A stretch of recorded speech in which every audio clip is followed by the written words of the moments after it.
Hey guys, it's Ezzy, aka Ezzirella. Welcome back to my channel.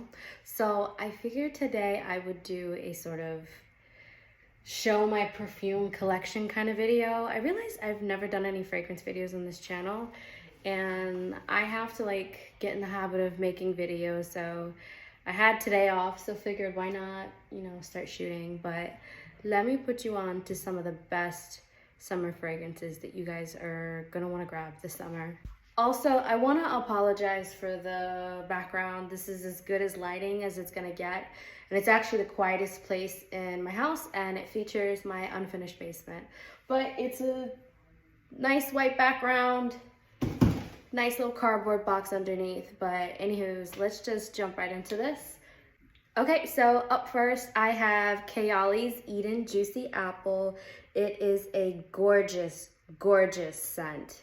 Fun fact about the Kayali brand, this is what my mom told me. She's even more of a fragrance head than I am. The numbers after all of the perfume names are, apparently, I guess they're the number of times that she smelled it and went with it. So out of all the ones she has, this is the only one. She smelled this scent. Mona Katan, who's the founder of Kayali, she smelled this scent and literally was like, that's it, that's the one. So that's really rare when it comes to developing perfume. But anywho's, let's just jump right into it.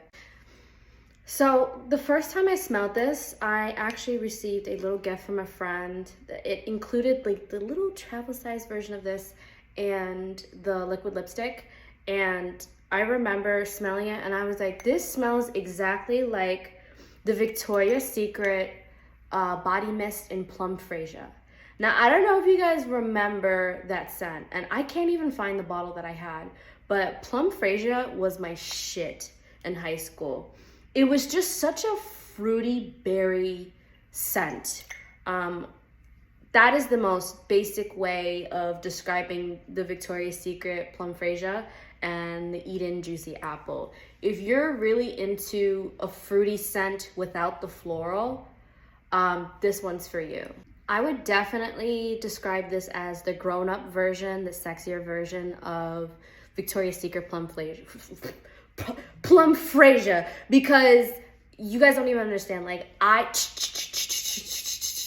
the Victoria's Secret scents don't last long, but I love that scent so bad. And it was, how you smell something for the first time and it clicks in your head of a scent that you smelled before, it's very nostalgic. As soon as I smelled this, I was looking through all my perfumes. I was like, no, I've definitely have smelled this before, but I couldn't quite put my finger to it until I eventually figured out it was Plum Freesia.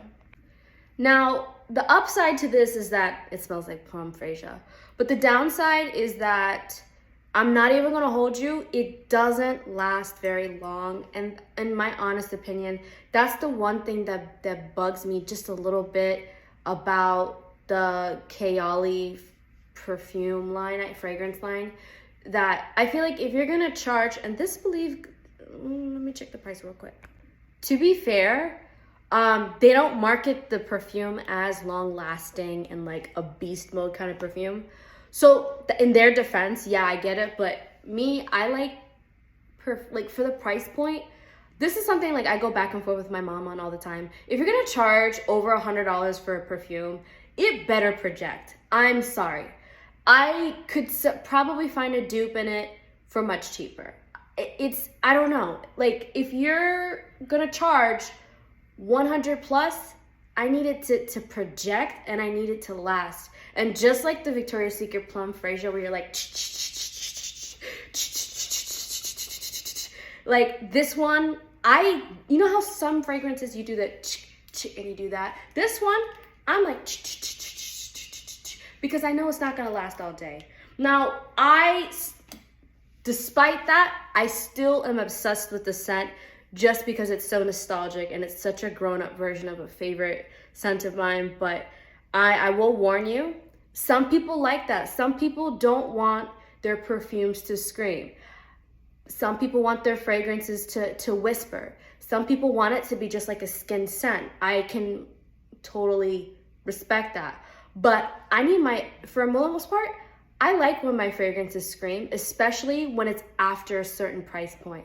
I need that bitch to, I need that bitch to scream. You know what I mean? On the Kayali website, they have it as it's fruity and floral, but I'm not like a fragrance expert. I know what floral smells like.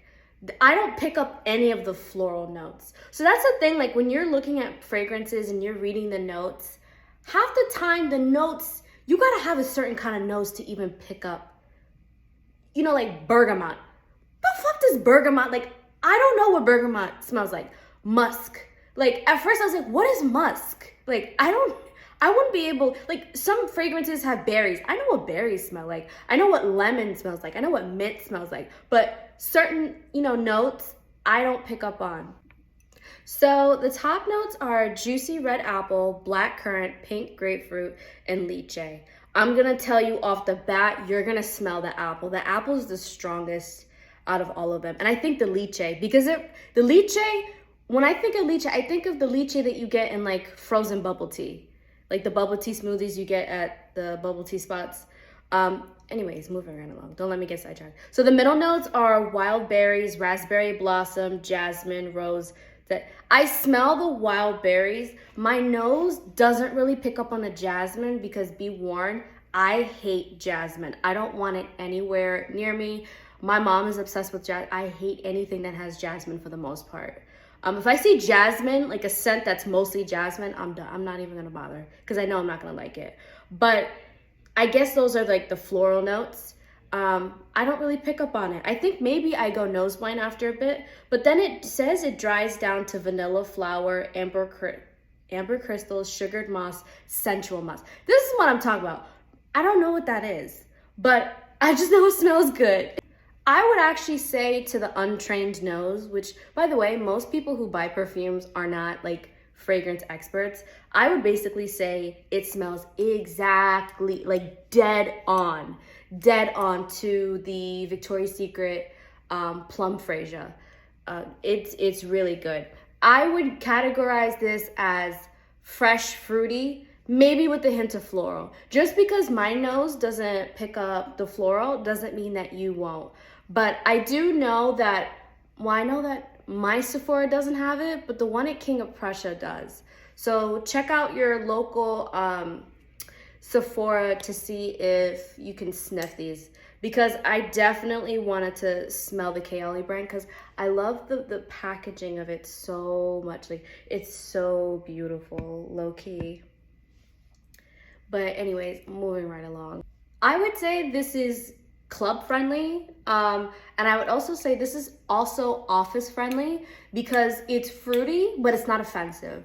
So that's like it's a good thing that it doesn't, not for me, but in general, it's a good thing it doesn't project like crazy, because you want to be able to wear the perfumes that you like and you want to wear around the office or wherever you work without like offending people or harming people who have like perfume or like fragrance allergies too. On me, I would say that the lasting power can be anywhere from 3 to 6 hours.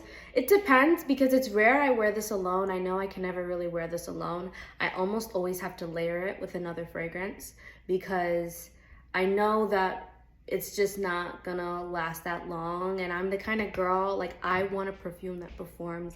I want a perfume that, you know, lasts.